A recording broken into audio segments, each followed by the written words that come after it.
어느 날 아침 한 무리의 노예들이 일터로 끌려가고 있었습니다. 그들은 너무나 고되게 일했기 때문에 그 얼굴들을 말할 수가 없었어요. 어떤 사람들은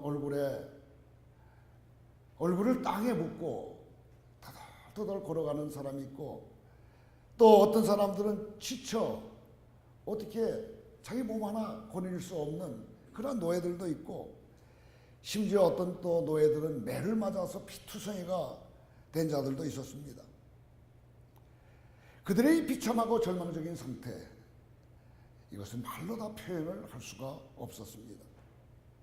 그런데 오직 한 젊은 노예는 머리를 꼿꼿이 세운 채 밝은 얼굴로 당당히 걸어가고 있었어요. 주인이 이상히 여겼습니다. 그래서 어떤 영문인지를 알아보라고 했습니다. 그리고 마침내 주인은 그 젊은 노예가 전에는 아프리카 왕의 아들이었다는 것과 그는 자신이 왕자라는 사실을 자나깨나 잊지 않았다는 것을 알게 되었다고 합니다. 우리는 때로 환경이 좋지 않다느니, 되는 일이 없다느니, 학교 성적이 좋지 않다느니, 건강이 좋지 않다면서, 또 봉급이 오르지 않다면서, 사업이 잘 안 된다고 하면서 의기소침해질 때가 있곤 합니다. 그렇게 사소한 일에도 쉽게 좌절하고 낭망하고 실망하면서, 또 어떤 사람들은 급기야는 엉뚱한 자살, 소동을 벌이기도 하는 그런 경우들도 있는 것을 보게 됩니다. 그러나 우리가 만왕의 왕이신 하나님의 자녀라는 사실을 한번 기억해 볼 수 있게 되기를 바랍니다. 비록 노예이긴 했지만 일국의 왕자라는 신분 때문에 머리를 꼿꼿이 세울 수 있는 그 젊은 노예보다도 우리의 입장은 어떤 입장인가 한번 생각해 보시라는 것입니다. 우리는 천지를 말씀으로 창조하신 만왕의 왕이신 하나님의 자녀들입니다. 그렇기 때문에 우리는 자존심이 낮아서는 되지 않을 것입니다. 우리는 대단한 존재라는 사실, 이것으로 인해서 우리의 자존감이 높아져야 된다는 것입니다. 우리의 참된 자존심은 예수 그리스도의 보혈을 통해서 하나님의 자녀들이 되었다는 데서 나오는 것입니다. 그렇기 때문에 우리는 지금의 형편과 처지가 어떻든지 간에 왕같은 제사장으로, 존귀한 자로 자존심을 가지고서 살아갈 수가 있는 것입니다. 그래서 하나님의 자녀들은 남들이 자신의 환경과 형편을 보고 어떻게 비웃고 조롱하든지 간에 곧 사라지고 말 그들의 조롱 때문에 자신의 기쁨과 평안을 포기하지 않아도 되는 것입니다. 여러분 어떻습니까? 진정 하나님의 자녀로서 어떤 환경과 어떤 그 말로도 손상당하지 않는 그런 자존심을 가지고 계십니까? 한번 스스로 자기 자신을 한번 점검해 볼 수 있게 되기를 바랍니다. 여기 한 사람이 있습니다. 그 사람의 사방엔 그를 미워하다 못해서 죽이지 못해 안달이 적들로 둘러싸인 사람입니다. 그러나 그 사람은 언제나 의연하고 당당함을 잃지 않았습니다. 자신을 해하기 위해서 살기로 등등한 사람들 앞에서 전혀 위축됨 없이 자신이 말하고자 하는 그것을 거침없이 말하는 그런 사람이었습니다. 그 사람이 바로 누굽니까? 오늘 본문에 나오는 사도 바울인 것입니다. 지금 바울의 상황 보세요. 일촉즉발의 상황입니다. 예루살렘의 군중들은 오직 바울 하나만을 죽이기 위해서 산처럼 해일처럼 들고 일어나고 있는 중입니다. 그 사리가 얼마나 대단했던지 로마의 군대 천부장이 개입해서 바울을 억지로 끌어내서 밖으로 나가지 않으면 안 될 지경이었습니다. 그것은 자신을 죽이려고 하는 이 백성들에게 말할 것이 있다고 그런 상황 속에서도 이 천부장에게 부탁을 합니다. 그들에게 말할 기회를 달라는 것이었습니다. 아마도 이런 척을 받은 이 천부장 사도 바울을 참으로 이상한 사람이라고 여겼을지도 모릅니다. 다른 사람 같았으면 어떻게 했겠어요? 자신이 로마 시민권을 갖고 있는 사람 아닙니까? 그래서 그것을 내세워서 자신을 철동같이 보호해달라고 요구했을 것인데, 사도 바울은 자신을 보호해달라는 요구는커녕 오히려 자신을 해하려고 하는 사람들 앞에 나가서 말할 기회를 달라는 거예요. 즉 사도 바울은 결코 목숨을 구걸하지 않았다는 것을 우리는 보게 됩니다. 목숨보다는 할 말을 반드시 하고야만 하는 자존심, 이런 자존심을 영적 자존심이라고 이룰 수 있습니다. 그런 것을 잃지 않고 그는 당당하게 그렇게 총부장에게 부탁을 했습니다. 이러한 영적 자존심은 어떤 위기의 상황 속에서도 자신이 해야 할 일을 분명히 알고 행할 수 있는 힘이 되어주는 것입니다. 자, 그렇다면 자신의 그 목숨을 걸고서 사도 바울이 예루살렘의 그 유대인들에게 하려고 했던 말은 과연 무엇이었을까 하는 것입니다. 뜻밖에도 사도 바울이 했던 말은 무슨 거창한 응변이나 설교나 또 그들을 저주하고 싶은 그런 말을 있는 힘껏 속이 풀릴 정도로 저주하는 그런 것이 아니었습니다. 뜻밖에도 사도 바울이 했던 말은 그런 것이 아니라 무엇입니까? 자기 자신에 대한 이야기를 하고 있는 거예요. 다시 말하면 자기 간증입니다. 자기의 출생과 자라면서 받아온 교육, 자기의 또한 그 출중한 배경에도 불구하고 혼란스러웠던 과거에 대해서 그는 말하고 있는 것입니다. 우리 4절 5절 말씀 다시 한번 읽으시면서 어떤 말을 했는지 확인해 볼 수 있게 되기를 바랍니다. 4절 5절입니다.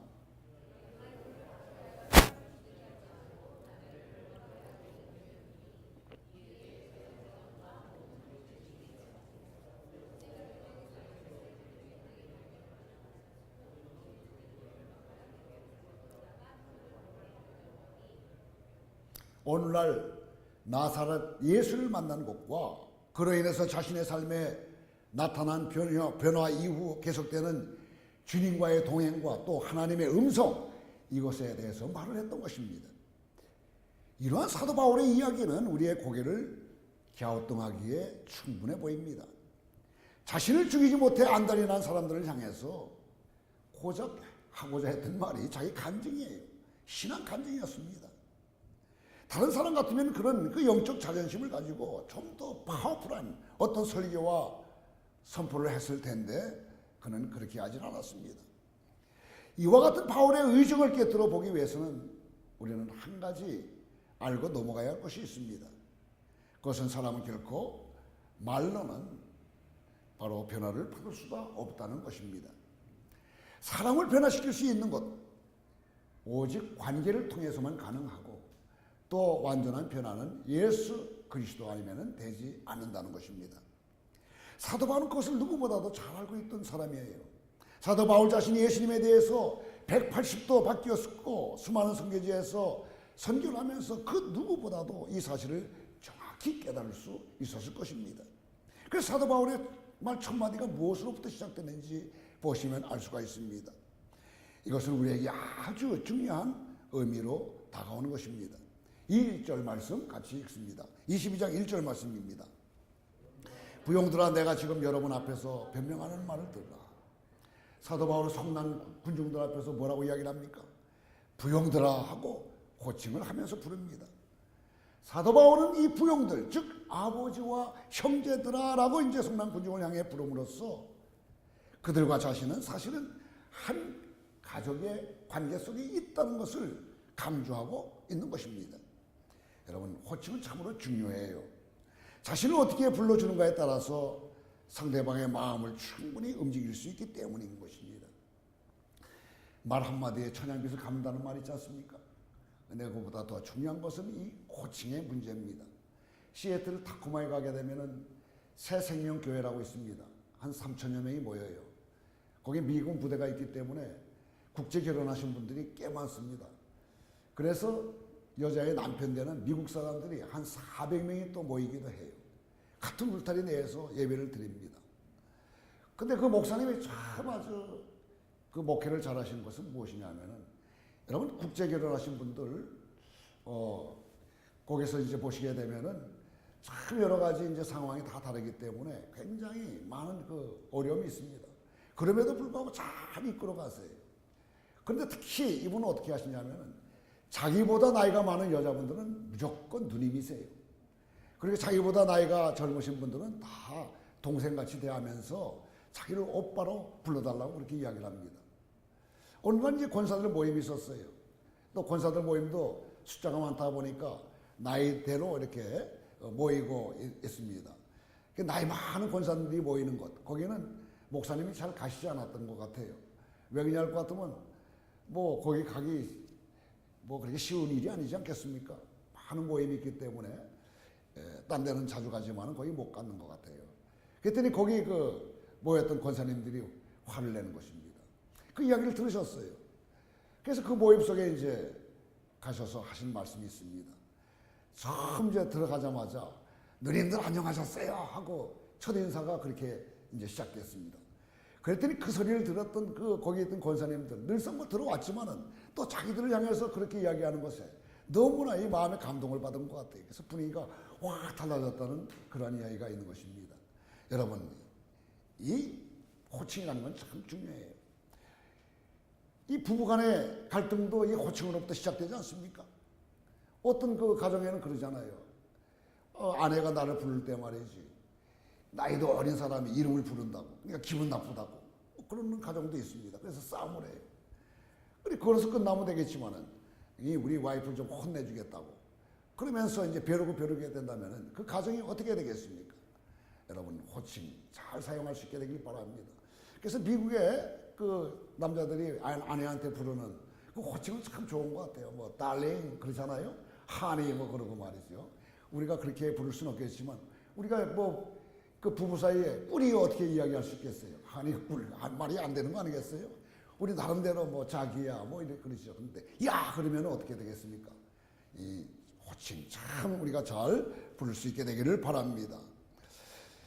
자, 그 다음에 이제 이렇게 그 한 가족임을 강조한 후에 사도 바울은 자기 출신에 대해서 이제 말을 합니다. 바울은 자신이 유대인으로서 길리기아 다소에서 났지만은 이성 예루살렘에서 자랐고 더구나 가말리알 문화에서 율법 교육까지 받은 유대인의 엘리트라고 자기 자신을 소개하고 있습니다. 3절 말씀을 또 같이 읽도록 하겠습니다.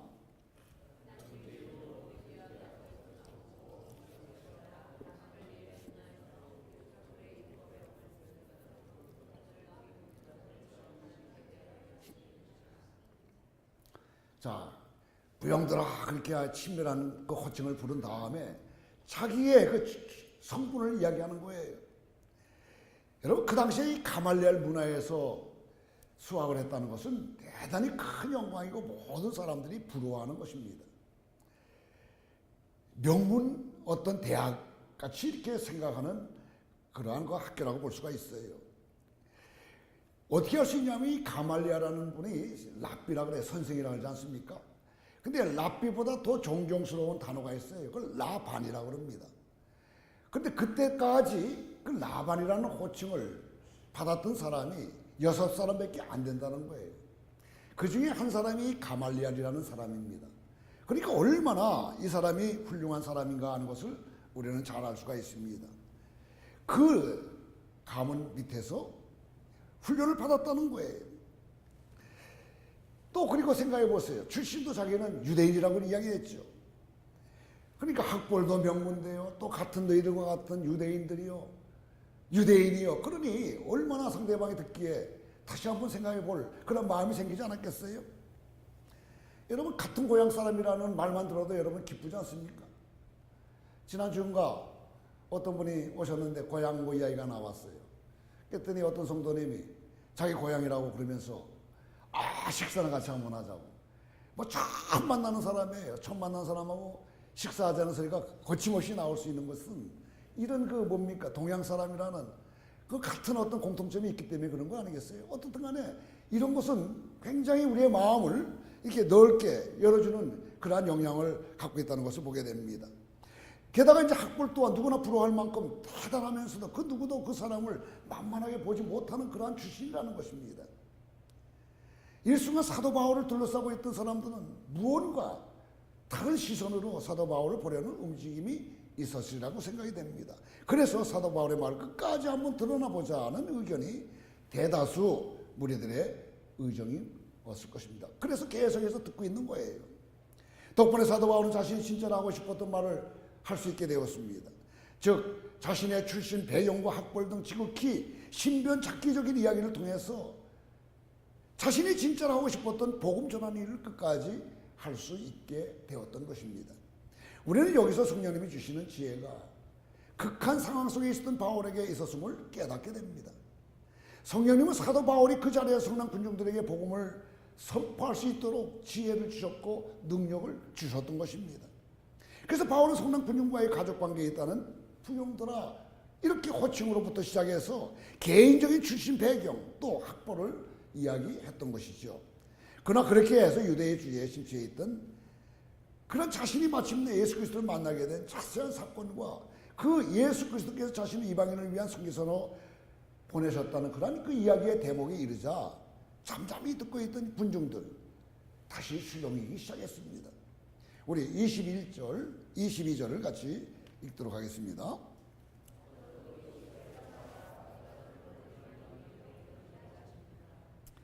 이 말하는 것까지 그들이 듣다가 소리질러 이르되 이러한 자는 세상에서 얻을 자가 아니나. 여러분 가만히 이 구절들을 생각해 보세요. 사도 바울의 마을에 간신히 귀를 기울이고 있던 성난 군중들 다시 술렁이면서 사도 바울에 대한 사례를 노골적으로 표현하게 돼요. 왜 그랬을까? 여러분 가만히 상황을 보게 되면은 그들이 화낼 하는 게 뭐가 없어요. 근데 여기서 우리가 깨달을 수 있는 것은 그들 뒤에서 조종하는 어떤 그 어둠의 그림자가 있다 하는 것을 보게 됩니다. 이것이 바로 우리가 말하는 사악한 사단의 역사라고 볼 수 있는 것입니다. 주님이 자신을 멀리 이방인으로 보내는 것을 들으면서 군중들이 화낼 이유가 뭐가 있겠어요? 어차피 그들은 예수님을 주님으로 믿지도 않기 때문 아니겠습니까? 그런데도 사도 바울의 말을 맞고 그에 대한 노골적인 사례를 이 표현했다는 것은 결국 그 군중을 움직이고 있는 어떤 사단의 짓이 틀림이 없다는 것을 우리는 알 수 있는 겁니다.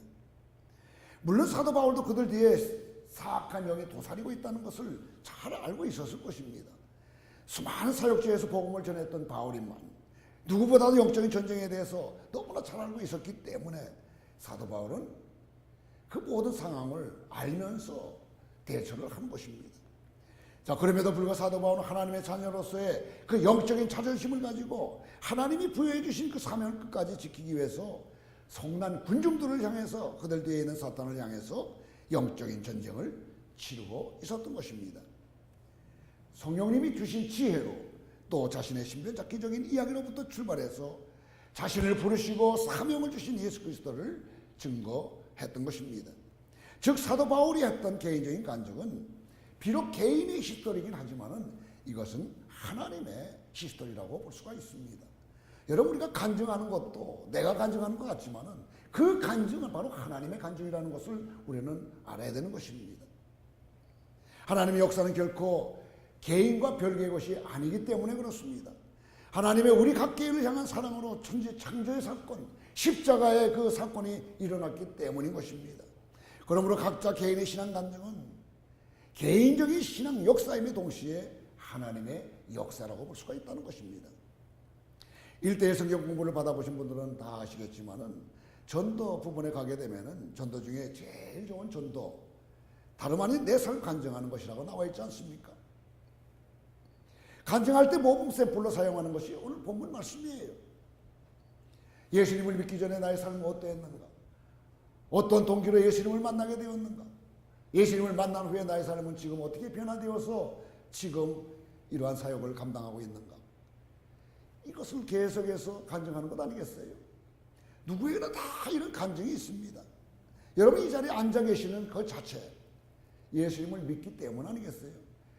그런데 어떤 분들은 뭐 태어날 때부터 예수 믿는 분이 계시겠지만은 그렇지 않은 분들은 어떻게 예수를 만났는가? 그런 간증이 다 있다는 거예요. 그런데 오늘 사도 바울의 이 간증을 보게 되면은 예수님을 만난 후의 삶이 완전히 예수 믿기 전의 삶과 다르지 않습니까? 우리 이런 말씀을 통해서 과연 내가 예수를 만났는데 지금 내 삶이 예수 믿은 후에 어떻게 달라지고 있는가? 뭐 예전에는 똑같다고 한다고 할 것 같으면은 그냥 기독교 문화에 익숙해져 가지고 주일날 교회 가지 않게 되면은 마음이 답답하고 뭔가 죄진 것 같고 그래서 나온다. 이건 좀 심각한 문제가 아닐 수가 없다는 것입니다. 여러분이 예수 믿은 후에 삶이라는 것은 당연히 달라져야 되는 거예요. 나를 위해서 십자가에 죽으시고 나를 위해서 정말 희생하신 그분의 그 사랑을 생각한다고 한다면은 우리가 어찌 가만히 있을 수가 있겠어요? 여러분 사도 바울이 어떤 사람이었습니까? 예수 믿기 전에는 막 예수 믿는 사람을 죽이기까지 했다 그러지 않았습니까? 그런 자가 예수님을 딱 담에서 도상에서 만난 후에 그렇게 달라진 삶을 살고 있는 거예요. 지금도 자기를 죽이려고 하는 사리가 가득 찬 그 군중들 앞에서 말이죠. 당당하게 자기 이야기를 하면서 그들에게 복음을 증거하고 있는 것. 이건 놀라운 지혜 아니겠어요? 놀라운 능력 아니겠어요? 이건 누가 주겠어요? 성령 하나님께서 주신 것 아니겠는가? 여러분 분명하지 않습니까? 이와 같은 간증을 사도 바울과 오늘날의 많은 성도들 복음을 전하고 또 믿지 않는 사람들을 예수님께로 인도하는 거예요. 바울이 그랬다 할 것 같으면 우리도 그러한 길을 가야 된다는 것입니다. 사도 바울은 복음의 강력한 능력을 알고 있었습니다. 그래서 그는 자신을 죽이려고 했던 성난 군중들을 향해서 자신의 신앙 간증을 통한 복음 제시를 함으로써 어찌되었든 복음의 씨앗을 뿌리려고 했던 것이었습니다. 그런데 전혀 복음의 씨앗을 받을 준비가 되어 있지 않는 사람들에게 복음을 전한다는 것은 참으로 무모한 일로 보여질 것입니다. 본문을 통해서 보아도요, 사도 바울의 간증으로 사태는 점점 더 심각해졌지, 나 예수 믿어야 되겠다, 그런 사람이 한 사람이라도 있습니까? 없어요. 성난 군중들 드러냈고 바울을 죽이겠다고 난리를 칩니다. 세상적인 눈으로 보게 된다면 사도 바울은 불난집에 부채질을 했던 어리석은 사람으로 비춰지기 딱 안성 맞춤이었던 것입니다. 사실 생각해 보세요. 이 복음이라는 것은 이 세상 앞에서 얼마나 연약해 보입니까? 그래서 믿지 않는 사람들 흔히 복음이 뭐 밥 먹여줘, 이런 말을 서슴지 않고 해요. 믿는 사람들이 회사에 잘 안 나온다고 그러고 말이죠. 주일날은 꼭 교회 가야 된다고 그럴 것 같으면 야야 뭐 하나님이 예수님이 밥 먹여주냐, 뭐 그런 소리 종종 하지 않습니까? 야 다 때려치고 나와서 일해, 그래야 일당이라도 받지 않아, 뭐 그런 소리 하는 사람들이 있습니다. 왜 그런 소리 하느냐? 복음의 능력을 알지 못하기 때문에 그러는 것입니다. 여러분, 복음은요 능력이에요.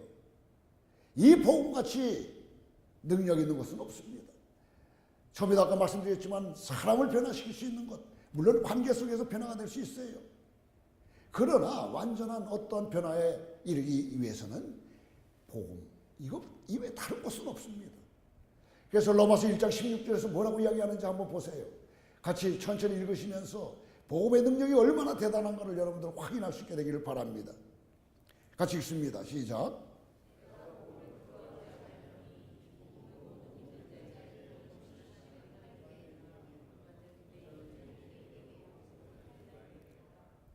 이 복음이야말로 가장 강력하고 가장 근본적인 모든 문제의 해결책인 것입니다.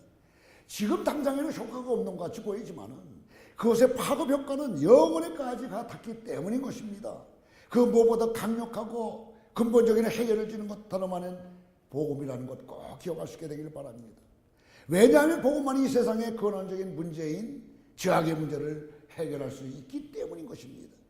비록 사도 바울의 간증을 통한 복음 증거는 겉으로는 유대인들의 마음을 바꾸지 못했고 오히려 그들의 분노를 사는 결과를 초래했지만은 복음이 선포됨으로써 이미 그곳에서 하나님의 강력한 주권이 일하게 된 것입니다. 이미 복음 증거를 통한 주님의 주권이 그곳에 임했기 때문에 이제 주님의 주권은 오직 주님의 의지에 의해서 결국 완전하게 될 것입니다. 군주들이 사도 바울을 죽이겠다고 노골적으로 들고 일어나는 것을 보게 된다면 무엇보다 사악한 사탄이 복음 증거를 누구보다 끔찍이 두려워하고 있다는 것을 반증하는 거예요. 여러분, 복음이 증거될 곳, 그것을 제일 두려워하는 것이 사탄이라는 거예요. 그 복음에 능력이 없다는 것 같으면 방해할 이유가 뭐가 있겠느냐는 것입니다. 여러분, 복음을 전하는 것이 항상 승리는 못할지 몰라요. 그렇지만 신학이 지나면서 상황은 결국 역전이 되고 만다는 것입니다. 왜냐하면 만군의 주 여호와께서 결국 그 주님의 주권을 자신의 의지로 완전히 회복시키실 것이기 때문입니다. 여러분, 복음은 능력 있는 것 꼭 기억할 수 있게 되기를 바랍니다. 비록 세상에서 복음을 비웃음거리가 되고 조롱거리가 될지 모르지만은 자신은 결국 모든 믿는 자에게 구원을 주시는 그 하나님의 능력인 복음을 절대로 부끄러워할 수 없다는 것이 사도 바울의 고백인 것입니다. 이 고백이 우리의 고백이 될 수 있게 되기를 바랍니다. 자, 그렇다면 구체적으로 복음 전하는 일이 능력이 되는 이유가 무엇인가? 간단하게 세 가지만 말씀드리고 마치도록 하겠습니다. 첫째, 복음을 전하는 일은 하나님을 기쁘시게 하기 때문에 우리에게 능력이 되는 것입니다. 자신의 간증을 통해서 복음을 전하는 것이 때로는 듣는 자들에게 비웃음과 조롱을 살 수가 있습니다. 하지만 많은 사람에게 자신에게 역사하신 그 신실하신 하나님의 사랑을 말한다고 한다면 그 누구보다 하나님께서 기뻐하신다는 것입니다. 주님이 나 때문에 기쁨이 충만하다고 한다면 나 또한 주님으로 인한 기쁨으로 충만해서 주님의 능력 안에 거하지 않겠습니까? 그러므로 복음을 전하는 일은 언제나 하나님을 기쁘시게 하심으로써 우리에게 능력이 되는 것입니다. 사랑하는 여러분, 언제 어디서나 하나님의 나에 대한 역사인 간증을 통해서 복음을 전함으로써 강력한 주님의 능력과 기쁨 안에 거하시기를 주님의 이름으로 축원합니다. 두 번째입니다. 복음의 선포는 자기의 삶의 토대를 자기 자신의 삶의 토대를 분명하게 해주기 때문에 능력이 됩니다. 유대인들의 공경은 결국 바울의 삶이 잘못된 삶이었다는 것에 있습니다. 이러한 도전은 언제 어디서나 우리에게도 닥쳐올 수가 있습니다. 그리고 이러한 도전에 결국 흔들리지 않기 위해서는 어떻게 해야 되겠습니까? 복음의 능력 안에 거하는 길 이외에는 다른 방법이 없습니다. 그러므로 충원합니다. 때때로 불어오는 그리스도 안에서의 삶이 잘못되었다는 세상에 도전이 임할 때에 복음을 기억하고 그것의 능력을 붙잡으시기를 주님의 이름으로 축원합니다. 두 번째입니다. 세 번째는요. 복음의 선포는 사탄을 반드시 굴복시키기 때문에 능력이 됩니다.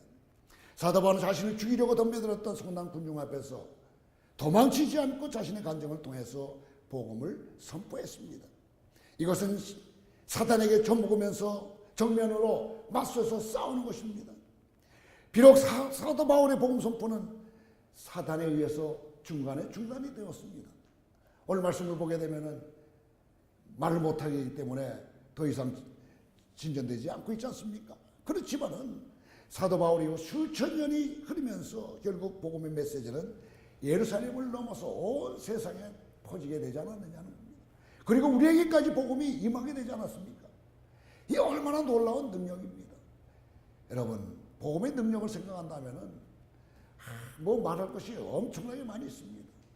별것 같지 않은 연약한 것 같지만은 전함을 전할수록 그것이 아무리 방해가 있고 그것을 막는다 하더라도 전달되고 또 전달되어서 많은 사람들에게 임하게 된다는 것입니다. 이러한 사실은 결코 하나님의 복음은 사단을 제압하고 반드시 승리할 것을 예시하는 것이라고 우리는 분명히 볼 수가 있는 것입니다. 그렇기 때문에 상황이 어찌되었든 간에 복음은 자꾸 어떻게 해야 돼요? 끊임없이 선포되어야 될 것입니다. 어떻게 선포해야 되겠습니까? 우리의 삶으로, 찬양으로, 기도로, 또한 간증으로 어느 곳에 가든지 복음은 끊임없이 선포되어야 되는 것입니다. 참 놀라운 것이 있어요. 우리 교회에서 계속해서 복음 전하면서 우리 KPCA에 속한 그 교회들에게 선교의 열정을 좀 심어주려고 많은 노력을 해왔습니다.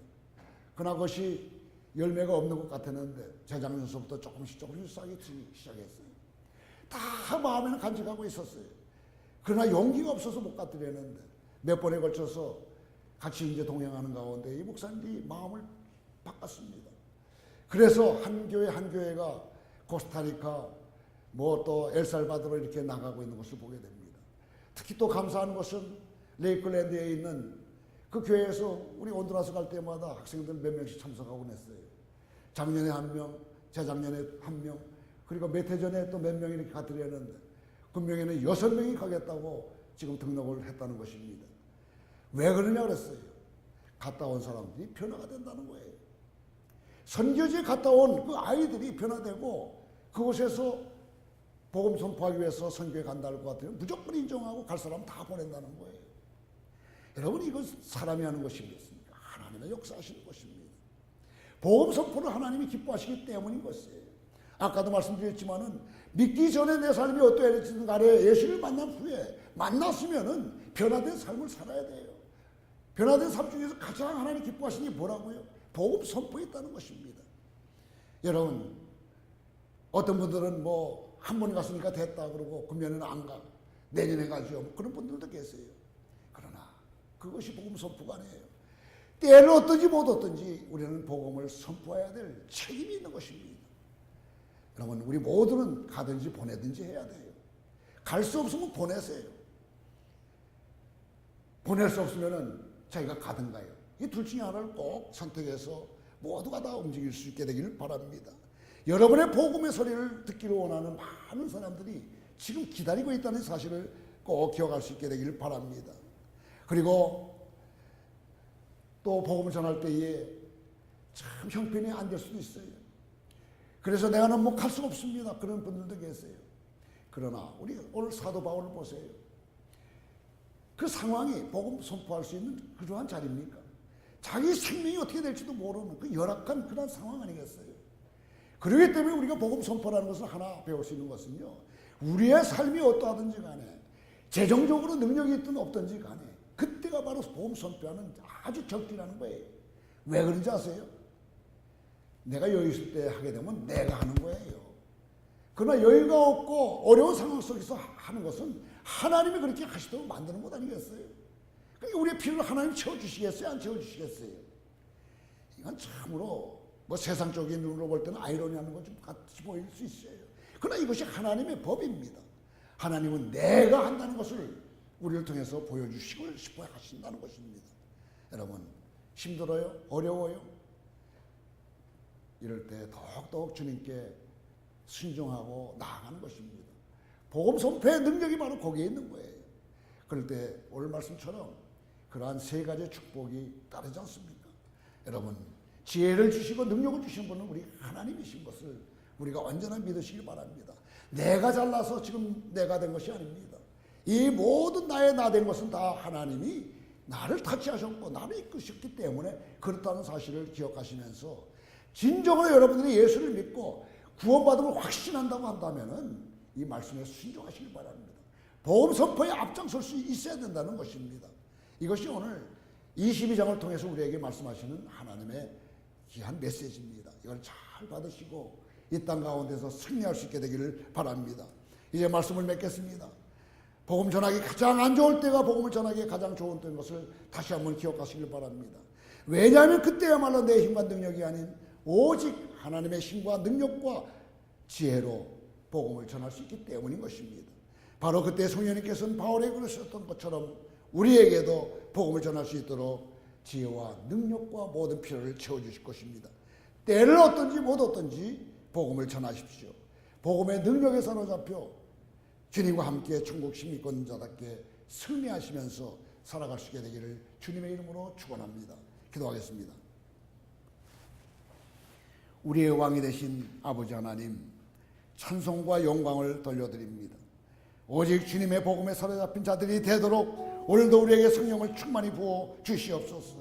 그리하여 날마다 복음을 전하면서 주님의 사랑 안에서 사명을 충실히 감당하는 주님의 충성된 일꾼들이 될 수 있게 하여 주시옵소서. 오직 주님의 기쁨을 위해서 헌신하며 주님의 기쁨으로 충만해지는 우리 모두가 될 수 있도록 은혜를 도와여 주시옵소서. 예수님의 이름으로 기도드리옵나이다. 아멘.